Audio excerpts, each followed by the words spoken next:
Welcome back to the deep dive. This is where we take the sources you send us, really get into them, and pull out the most important, the most fascinating bits. Yep, it's all about getting you properly informed, but, efficiently. Exactly. And today we're looking at a really tough one. It's the case of 2-year-old David Galarraga in Jacksonville, Florida, back in March 2011. hmm All the information we're drawing from today comes straight from police interviews and the official reports. And the core of this really is a pretty disturbing question. Was David's death just a terrible accident, like they first said? Or was there something else going on? Something hidden by, well, lies and stories that just didn't quite fit. Exactly. And this case actually caused quite a stir legally in Florida. It led to a pretty major decision down the line. Right. So the key people we need to focus on are David's mother, Bonella Susannah, and his older brother, Christian Fernandez. He was initially reported as 12, but actually 13 at the time. And both of them were questioned pretty extensively by the police. Yeah, and it's crucial to remember with Christian being a minor, they had to read him his rights. The right to remain silent, right to an attorney. Right. And whether his statements could even be used later Mm-hmm. became a huge legal issue. Okay, so let's start at the hospital, because right from the beginning, things felt off. Yeah, it's fascinating, isn't it? The contrast in how Bonella acted. Police reports say that when the doctors were explaining how serious David's condition was, Mm. well, she seemed surprisingly unemotional. Unemotional. Yeah, even supposedly said she'd been through worse, which is just wow, That's jarring. especially when you compare it to how she apparently acted later during the formal police interviews. So was it shock or something else? It makes you wonder. And then there's her first explanation for what happened. Mm-hmm. She said David fell from the top bunk bed. She was in the kitchen, and Christian ran to get her. Sounds simple enough, right? Seems like a straightforward tragic accident. Yeah. But that story started to unravel pretty quickly once investigators took a look inside the apartment. Ah, the physical evidence. Exactly. It just didn't match up with a simple fall. Yeah. They found blood stains on the carpet near a backpack. Okay. More blood and vomit in the bedroom. Red stains on the bedding, the pillows, even the floor. So, quite a scene then. A significant scene. They found stained baby wipes, a diaper on the lower bunk, and then more stains in the bathroom, too. It just doesn't sound like a fall from a bunk bed, does it? Even a bad one. It really makes you question that initial story. How could a simple fall cause all that? Absolutely. And then Christian's story wasn't consistent either. No, not at all. At first, he didn't even see his mother was home when it happened. Oh, okay. So contradicting her story immediately. Right. Then he changed it, said she was home, watching TV with David right before the supposed fall. Hmm. And then later, he claimed he was the one who put David on the bottom bunk after the fall, and then called his mom. So multiple versions just from him. These aren't just small memory slips, are they? Doesn't feel like it. It suggests, well, maybe a story being coached, or just a really chaotic, confusing situation where the truth is hard to pin down. Maybe fear playing a big role. And speaking of contradictions, Mm. Bonella's own story about where she was. Yeah, that's a big one. First, she tells the police she was in the kitchen. Simple enough. Right. But then she changes it. Says she wasn't home at all, that she'd actually gone to the bank, an ATM specifically. And she went alone. Alone, which means... It means she left her 13-year-old son, Christian, in charge of his 3 younger siblings, including little David. Wow. Okay. That adds another layer. A pattern, maybe, of him having a lot of responsibility. Seems like it. And this is where things get even more disturbing. The timeline. To delay in getting help. Exactly. When Bonella got back home, she finds David unconscious. But she doesn't call 911. Doesn't rush him to the hospital immediately. How long? Police estimated about 40 minutes passed between her finding him and finally going to the hospital. 40 critical minutes. 40 minutes? What on earth was she doing? Her internet search history is chilling. Oh, no. Instead of getting help, she was online searching for things like, what causes unconsciousness? Seriously? Yep. And how long is somebody supposed to stay unconscious and wake someone from concussion? So she knew it was serious, possibly a concussion. It seems like it. She even searched for nearby hospitals, Mm-hmm. but still waited. Why? Wait. What was her explanation for that? Her reason, she told police, was fear.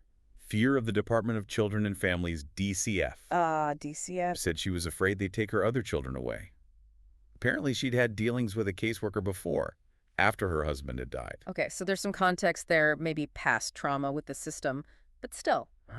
40 minutes for an unconscious toddler. It's hard to justify, isn't it? Even with that fear, you have to think the fear of the system might have actually prevented her from getting the help David desperately needed. A terrible irony. And this wasn't the family's first contact with child services, was it? There was history there. There was. Bonella had Christian very young, Yeah. and reports mention periods of instability, homelessness, neglect. Right. There's even a documented time when Christian, as a young child himself, was found wandering alone because his grandmother, who was supposed to be watching him, was found intoxicated. Oh, wow. Bonella and Christian actually ended up in foster care together for a time. So yeah, that history likely made her very anxious about DCF getting involved again. But like you said, it doesn't excuse that delay. Such a tragic background. And then there's another complicated. David already had an injury, right? Yes, his left leg. It was in a full cast. He'd broken it back in January, just a couple of months before this fatal incident. And let me guess, the story about how that happened wasn't straightforward either. Not at all. More contradictions. First, Bonella told DCF he fell from monkey bars at their apartment playground. Okay. But investigators checked. There were no monkey bars at the playground. Whoops. Red flag right there. Big one. So she changed her story, said it was a fall from the jungle gym. Then Bonella's sister had a different version. David fell jumping between swings. So multiple stories just within the family. What did Christian say? Christian's account was completely different again. He said David broke his leg trying to do yoga poses he saw in a book. Yoga. That's what he said. And he also claimed Bonella wasn't even home then either. She was supposedly taking another sibling to school. This is getting complicated. And here's the really disturbing part about the leg injury.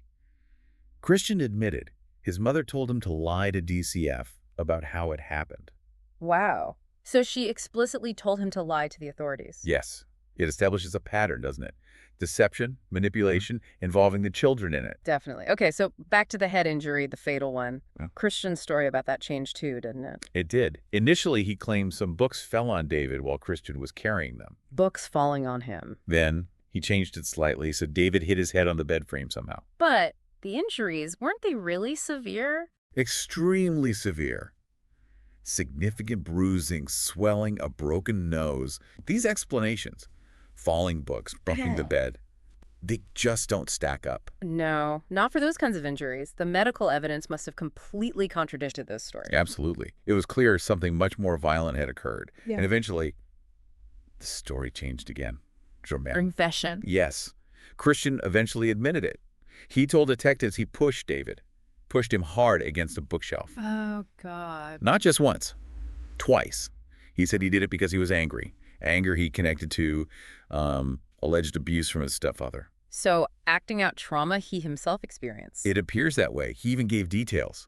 Said the first push made David cry. The second push knocked him unconscious. That's horrifying. A 13-year-old. It's incredibly disturbing. And he didn't stop there with the details. What else? He admitted that after David was unconscious, he dragged him over to the bottom bunk bed.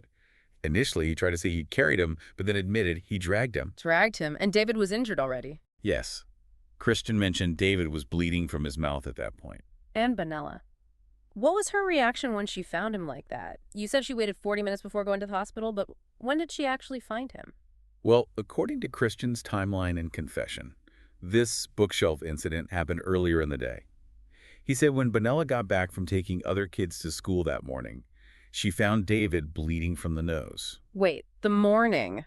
Not later in the day when the supposed bunk bed fall happened. Correct. Hours before the story she initially told.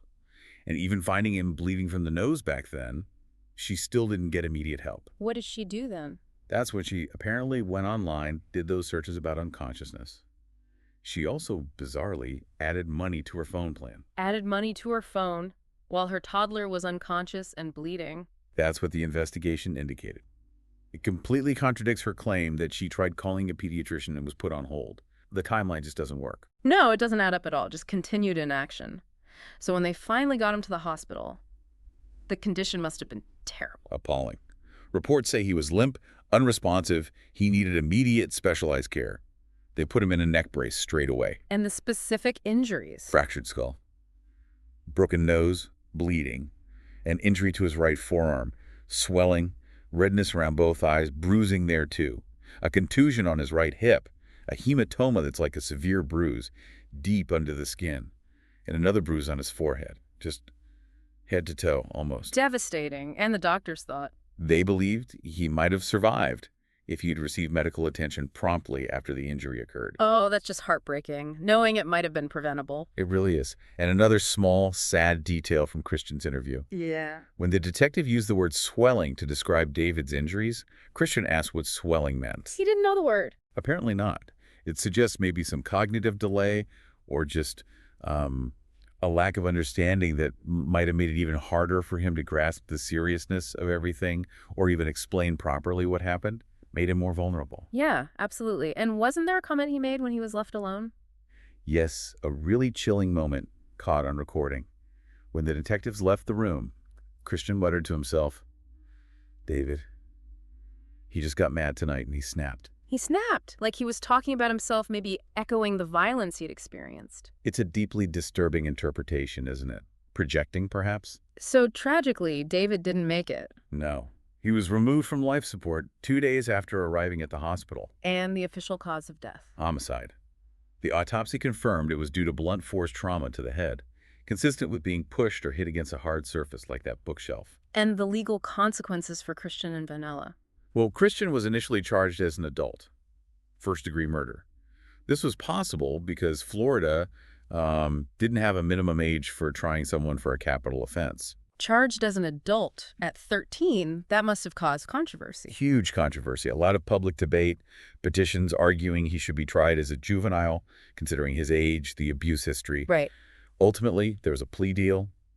He pleaded to lesser charges, aggravated battery and manslaughter. He served 7 years in a juvenile detention facility. 7 years. And Bonella. She pleaded guilty to aggravated manslaughter. She received a 10-year sentence, got some credit for time already served, and part of the sentence was suspended, I believe. Okay. And Christian now. After his release, his case still got some attention.